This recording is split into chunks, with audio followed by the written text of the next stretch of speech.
I found these nightstands at the thrift store. They were $20 each. They came complete with rat's nest in the back. I brought them home in the evening and there was no way they were going to stay overnight with this in there. I'm afraid to look. 3 more drawers to go. Oh no.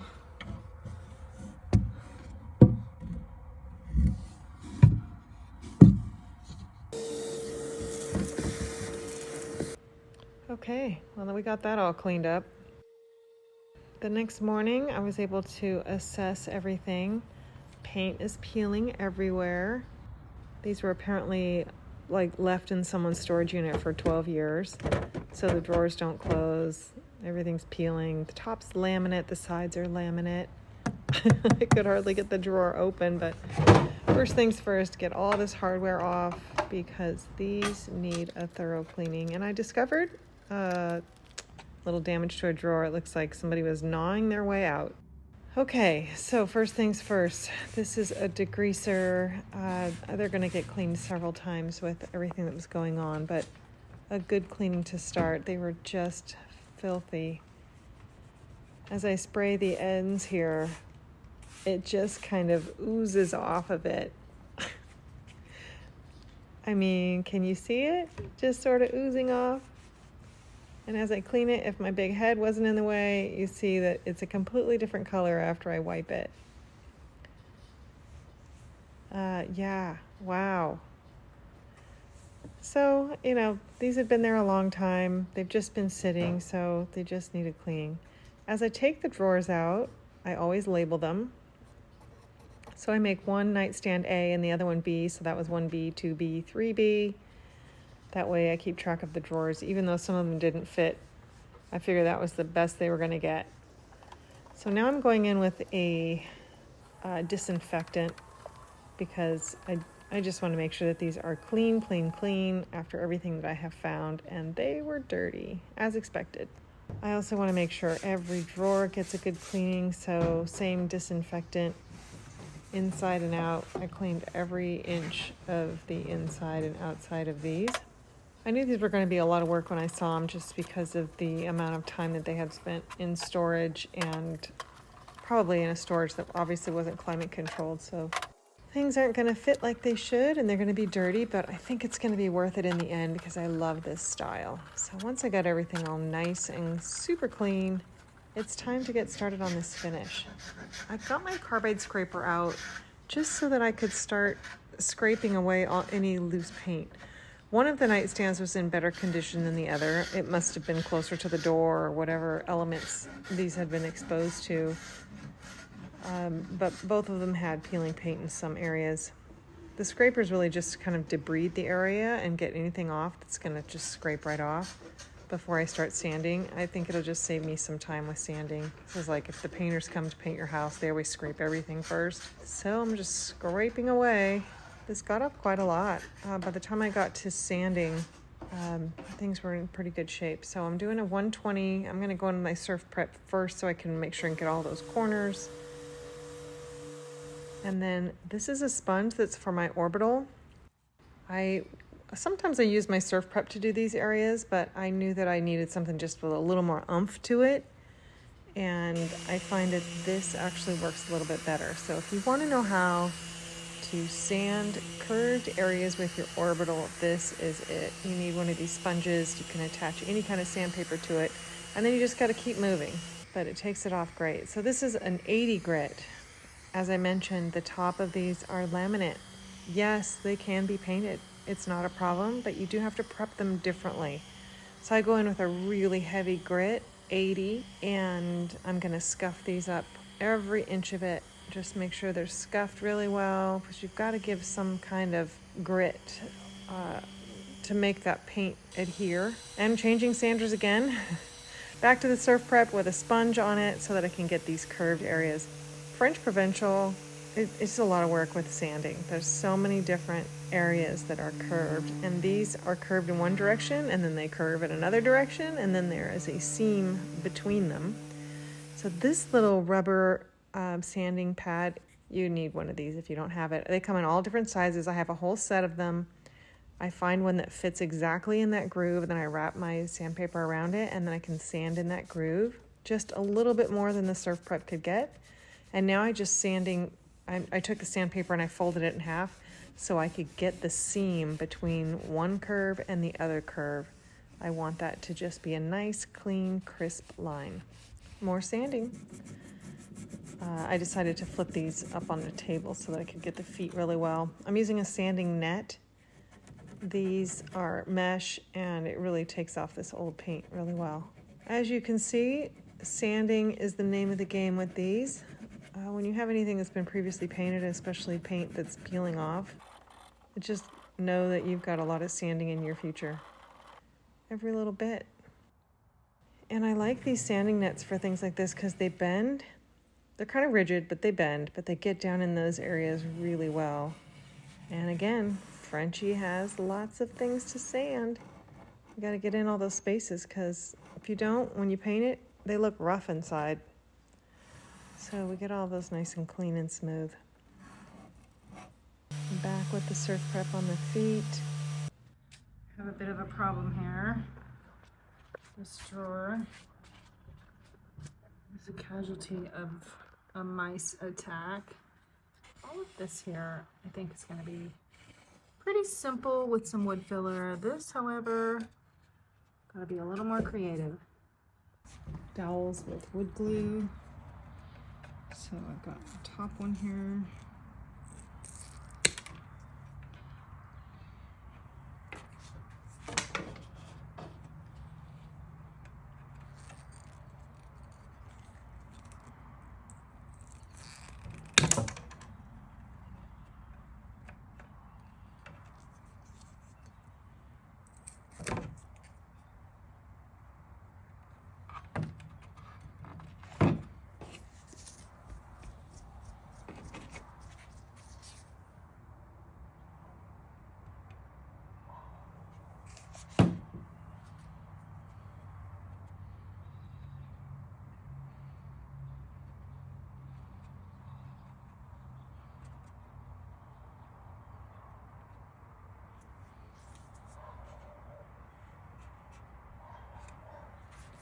Okay, gonna let those set, and then I'll wood fill around the rest of this. Hope we can get a little bit of structure to it. It doesn't have to be terribly strong because it doesn't touch or do anything. Of course, I don't want this to break, but I'm gonna use a really strong wood filler, so I think it'll be okay. Okay, and I decided to just put the clamp back on there because it kind of holds them in place, so I can just let this sit for a few hours, come back and revisit it again. Back to sanding. These were the drawers that are in pretty good shape. They really need just cleaning up, good scuff sand, getting the details there again with the sanding net. Gonna sand off the tops of the drawers. Some of these need adjusting so they'll fit. And then here are the drawers that were exposed to the elements. That is just coming off in shards. They were kind of sharp actually coming off. It's all the top coat and everything, but one-handed with a carbide scraper, it was coming right off. I also wanted to make sure that I get the sides of all the drawers sanded. I always like to clean up all the dovetails. Okay, let's see how our little dowels are doing here. They're actually pretty darn stable. I like that. Plastic wood. This is the professional wood filler version. It's quite different than the regular. This has wood fibers in it, and it's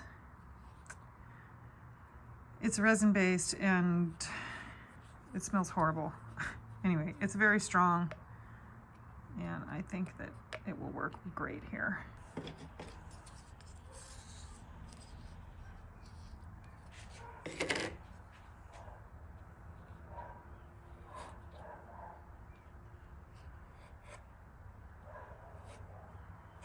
I was going to do this with Bondo, but the Bondo is not stainable, And I didn't want it to just stick out, this blue, huge blue repair, since this area doesn't get painted.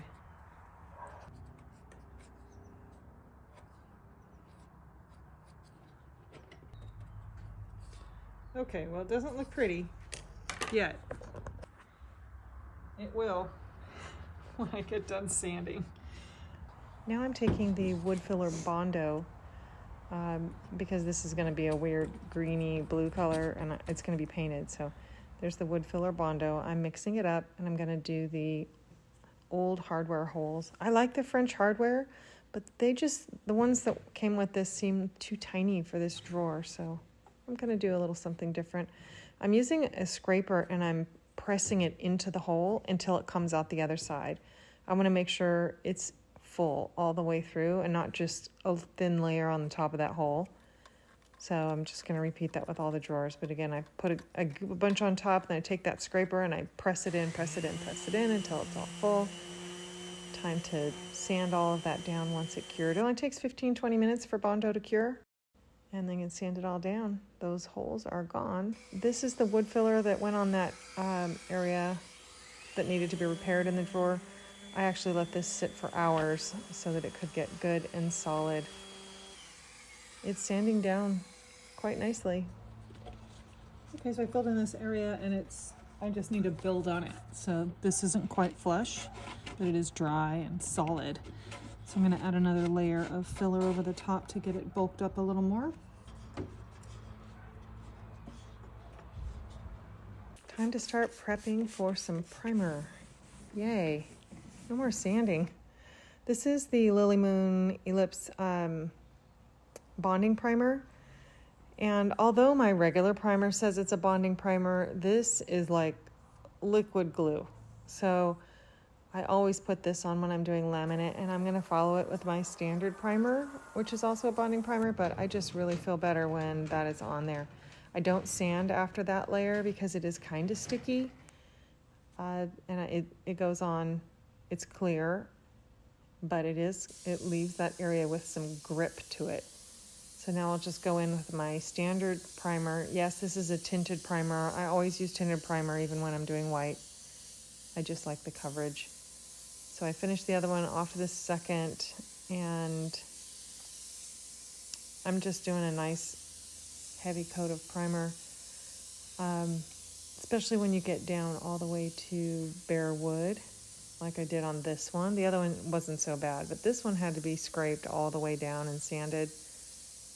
You just really want to go in with some nice thick primer. Sometimes I spray it on with a spray can, but I don't think it's just not enough. So that's why I'm applying a standard primer.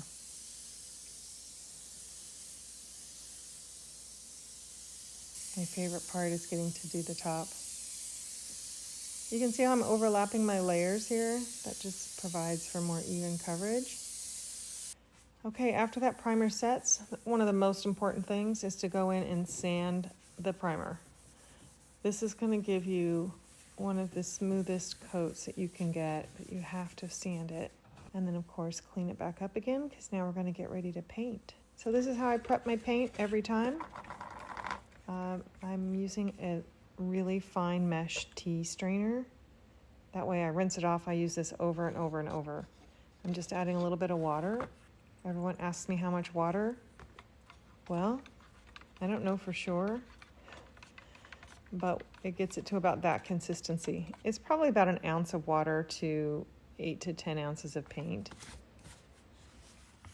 I always test my paint on a piece of cardboard just to make sure I like the spray pattern and how it's coming out, if it's fine, or if you get it where it's kind of blotchy, it's either too thick or something. So I always test it first. That way I also check my settings on my sprayer. And the fun part, I get to put the paint on. I always feel like French just needs to be white. So not super bright white, but creamy white. There's just something classic about it. So I'm painting these in a Benjamin Moore color called Dune. It's my favorite white. I would say it's very similar to a Swiss coffee. It's white without being too bright, but it's not so off-white that it's yellow, if that makes sense. It's a favorite color. But again, sanded after the paint. This is the second coat of paint. I won't sand after this layer.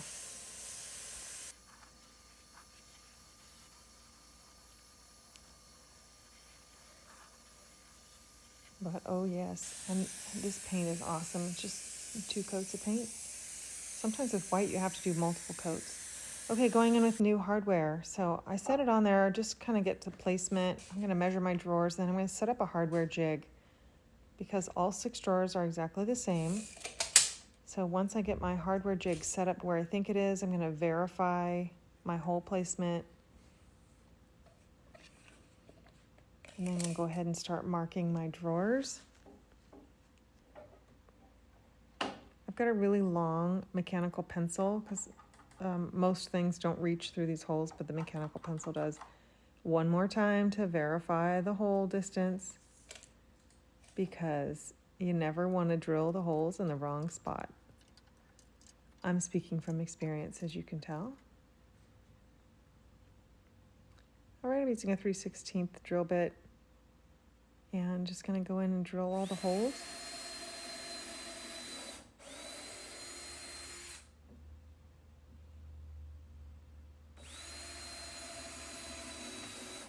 After I drill the first set, I take my hardware pole and I lay it down and just look at it. Do the holes in the drawer match up with the holes in the pole, and then I go ahead and sand them, or go ahead and finish drilling everything. Okay, I get these back in, cleaned up and back in the cabinet, and now I'm gonna paint the edges. I'm doing all of this after paint before my top coat. And now I'm doing top coat. Because if there's anything that I need to repair after I did the holes and all of that, I wanna make sure that I do it before I've done my top coat. So I'm using a General Finishes High Performance Flat top coat. And I do 2 coats of this. And yes, again, I sand in between coats of the top coat. I didn't show all of it, but I sand it, then I do 1 more coat. I added drawer liners, and here it is, the final test. Did you get those holes in the right spot? I don't make giant holes. I only use a 3/16, it was about the same size as the screw, so they've got to be right in the right spot, or those don't go on so easy. And one final step, I'm going to put wood conditioner on the drawers on the outside and the inside. This is Howard's Feed and Wax, and here they are. Can you believe how far they've come from where they were at the thrift store? Just such a beautiful, classic French provincial. I love this style. Let me know what you think.